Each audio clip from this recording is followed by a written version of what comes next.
remember that you need to keep yourself upright. No hunching over, that's just gonna lose power. The entire point of everything that you're doing is to transfer power from the foot stretchers, which is really your main point of pushing, to the handle. So in order to do that, you want everything to be firm but not overly tight.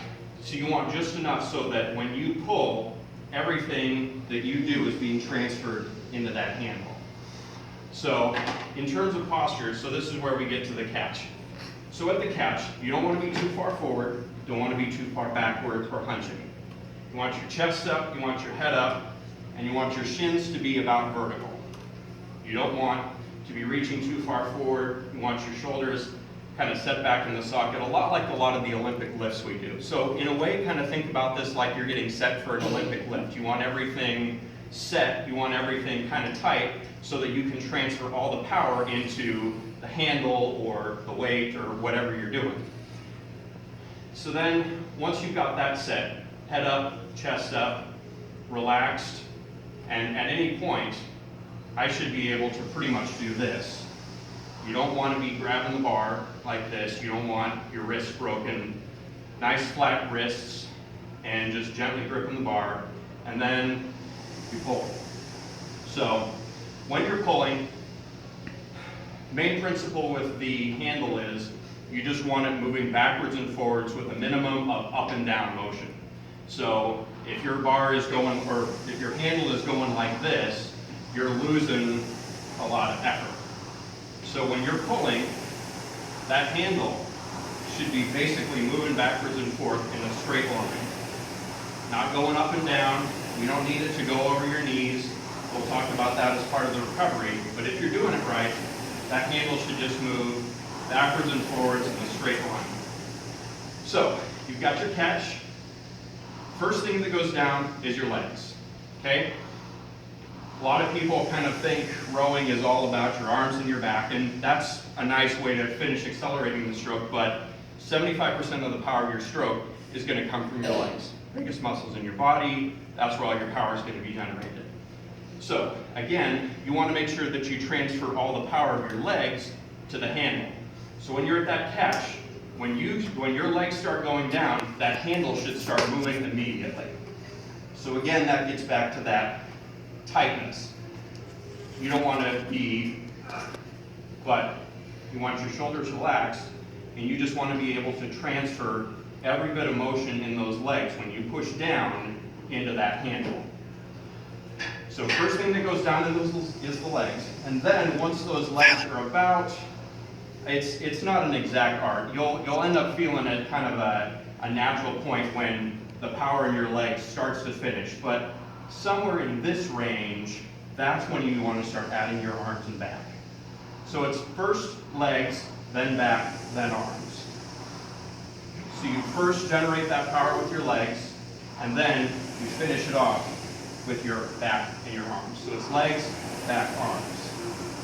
Legs, back, arms. Legs, back, arms. Once you get to the finish, another thing you don't want to do is pull in too high, which is caused by leaning back too far. It's great to think that when you are pulling, you get a really long stroke, but all you've done is created a big long sit-up that you have to dig out of every single stroke. So when you get to the finish, you kind of want to think about it like a clock face. When you're at the catch, you don't want to be too far forward. If it's like a clock, let me see which way you guys. So my body position, I should be hinging from the hips to maybe about the 1 o'clock position. You don't want to be too far forward, about the 1 o'clock position. And then when you finish, about the 11 o'clock. You don't want to go any further back than that, just enough to give yourself that nice finish. But see, and I've gone too far back because I'm trying to show it. So when I'm actually rowing, you're not going to go much further back than that, because that'll allow you to turn around. And when you pull, you're going to end up finding that the handle is going to come in just a little bit below kind of your nipple line, maybe right at the bottom of your breastbone. Because again, you just want to pull straight back and then turn around. Elbows, just in kind of a relaxed position. You don't want to be doing the airplane. You don't want to be doing this. Again, you just want to be trying to transfer all that power naturally to the hand. And then last part is, so when you finish the recovery. Recovery is equally important because it gives you time to recover for the next stroke. That's your break time. So first thing that comes forward, it's basically just an unraveling of your stroke. So first thing that comes out is your arms and your back. Last thing that comes up is your legs. And what that means is that, again, that handle can move forward in the straight line that you created from the stroke. So handle comes forward, back comes up, and then those legs start coming up. And so when we do some drills, you'll start to see, and then the legs come up. So your handle should be out in front of your knees before you even start coming up. Right, like that. And so that enables your handle to just move back forward without going up or down to get over your knees. If you find yourself having to come down over your knees, that means your legs came up too early.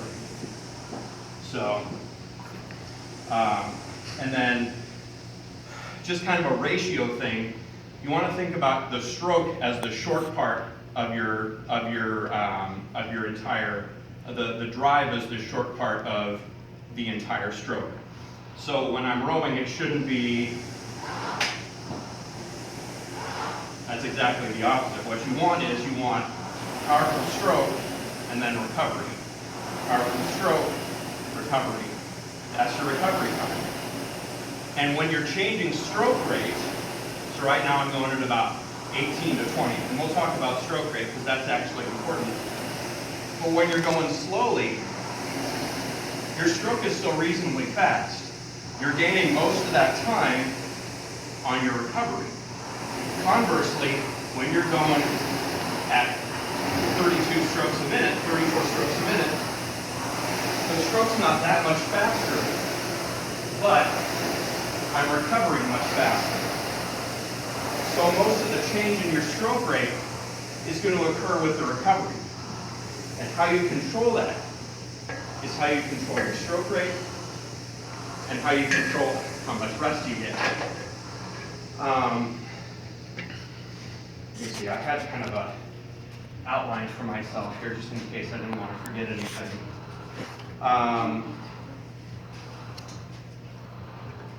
Yeah, that's pretty much, that's the basics. I didn't want to talk too long because then it'll just go all out one ear. So, really the main things are chest up, head up, try and transfer all of the power in your legs and everything else to the handle. So, if you're shooting your butt, you're losing power. If you're not putting everything into that handle, you're wasting energy. And every time you transition, it's more of just a soft, gentle change in momentum. There's nothing harsh about it. It's not,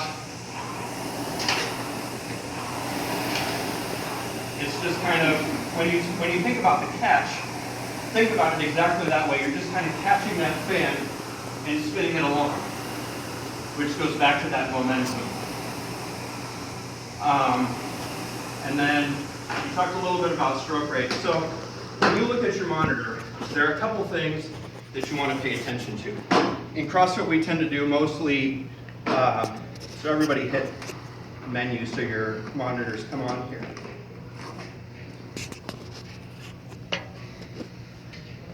And hit just row. Okay, so what a lot of these will probably be set to is calories per hour. So hit change units until you see /500 meters. So in rowing, what we're looking at is what's called the split, which is that split for 500 meters. So basically what that just means is if you pulled exactly the same as you pulled for that previous stroke that it just measured for 500 meters, you would finish in whatever time is shown there. So if you're pulling really hard, And for you ladies, that'll probably be, it's pretty variable, but you know, if you see 2 minutes on there, what that means is that if you pulled exactly that hard for 2 minutes, you'd finish 500 meters. If you see 145, super. That means you'll finish 500 in a minute 45.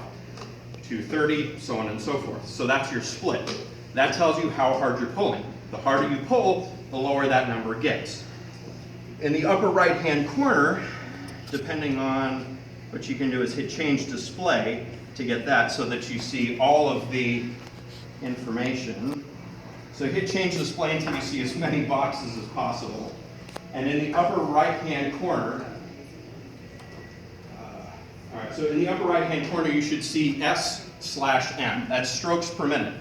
So that's measuring how many times in a minute you're moving backwards and forth. And there's something of an art to that, but what you'll end up finding is, depending on the kind of piece you're doing, you'll want to pick different stroke rates. If you're doing a short piece, 250 meters, 500 meters, you can do a higher stroke rate. You can move backwards and forwards faster, and you can get a lower split. If you're doing a longer piece, if you're doing 1,000, 2,000, especially when it starts to get up there in meters, you don't want to be doing a sprint. You want to settle into a rhythm that you know you can do for the next 5 to 10 minutes. Which brings me to my next novice concept, the fly and die. Don't do this. And everybody does. What it means is that when you hop on the rower and you've got 500 meters or 1,000 meters, you hop on there, and when that thing hits 0, you start going nuts for the first 10 seconds, and your splits are really low and you're racing along. And then after you finish those first 10 seconds and the adrenaline starts to wear off a little bit, you realize, oh crap, I can't keep this up for the next 3 minutes. And your splits go up and you slow down. What you've done is you've wasted a lot of energy in that first 10 seconds that you could have spread out over the entire piece. So it's more important to be consistent than to go out hard and then die. So, and this will kind of get to what I'm going to ask you guys to do and practice in our workout, which is consistent splits. So when you're rowing along, the main numbers you want to be paying attention to is that middle number, that split per 500 meters, and the top number, strokes per minute. Ideally, you want to make it so that every stroke you take, those numbers are staying about the same. And if you've ever seen me do a piece, most of the time, my splits are within a couple seconds of each other. I may start out at 147, and I may go up to 148, may go down to 146 or something. But you want to try to keep it in a pretty close range, because that means you're being consistent. You're just kind of chipping it along, and you're not wasting a lot of energy trying to get that split down. And stroke rate means you're just moving backwards and forth at about the same pace every stroke. If you see that number hopping around a lot, try taking the stroke rate down just a little bit and try to concentrate on just moving backwards and forth at the same speed. So, couple drills just to try to work on some of the techniques. First thing is stop drills. So this is just where, as you're rowing, you stop at a particular point in the stroke. So the first point is that we'll do is the catch. So every time you row, I want you to take one stroke, and then I want you to stop at the catch. And you should be able to just sit there and be relaxed. Okay? Take a stroke, sit there. And when you're there, I want you to think about just those things we talked about. Are my shins vertical? Is my head up? Is my chest up? Do I feel relaxed and ready to transfer all of the power from my legs to the handle? So first thing we'll do is just that catch drill. And if you want to try a couple strokes and just do that stop every couple strokes, that's fine. But I want you to just try stopping at the catch for a second and feeling if you're in that position. And I'll kind of go around and talk to people and make sure that you are in that right position. And then you can try taking another stroke and then come back to that catch and stop and reanalyze. So at the finish, what we talked about is, don't want to be laying too far back, and handle height, okay? So when you finish, right there, okay? Right there. Handle doesn't need to be against your chest, doesn't need to be like that. Just relax, leaning a little bit back, just right there. And all you're going to do after that is just push the handle forward. And remember, you're just doing the exact reverse of that stroke. Arms, back, legs. Okay? And what you can actually try after that finish is do exactly that. Exaggerate it. Just come out with the arms, just come out with the back, and then do the legs. And if you practice that a few times, then when you go back to doing it smoothly, you'll realize that that tends to happen naturally, but not quite as severely. But arms, back, then legs. Okay? Finish, not too far back, don't dig out of that sit-up. Handle, just bottom of your breastbone, and then come back up. Okay? So this time, stop and finish.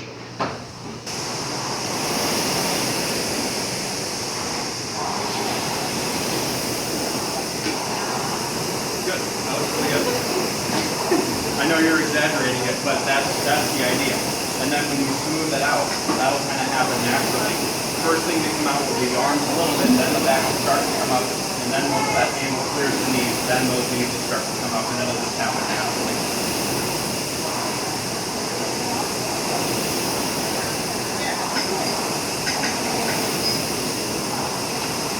Good. Now remember, you don't need to pull all the way into your body. It doesn't need to bump up against your, doesn't need to bump up against your chest. Just kind of turn it around. It can come close, but you're just kind of right there and go.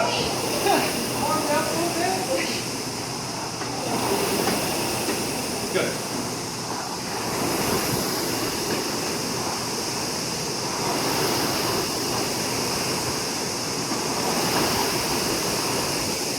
Okay. Now on that recovery, remember, you're pulling back really straight, but as you're recovering, that handle dips down.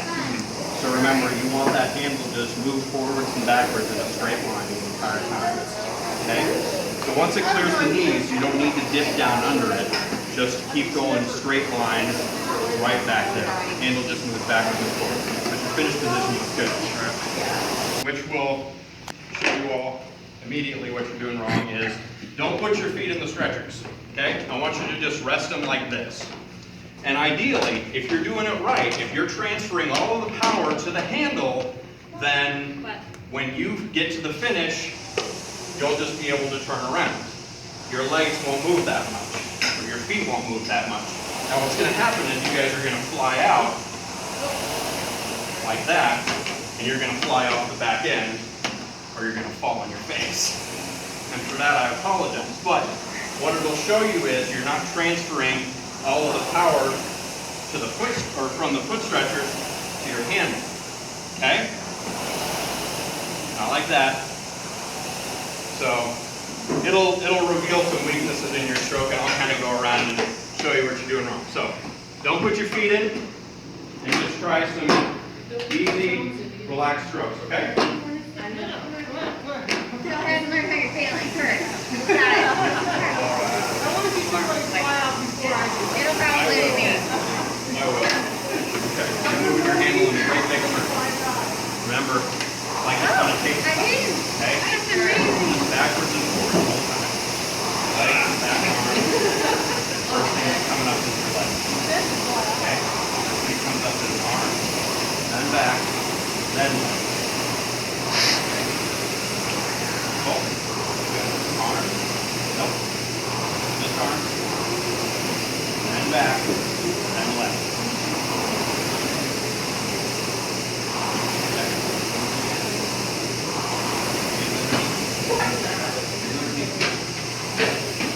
Catch. All right, and pull straight back. Good. Now arms, back, legs. Okay, good.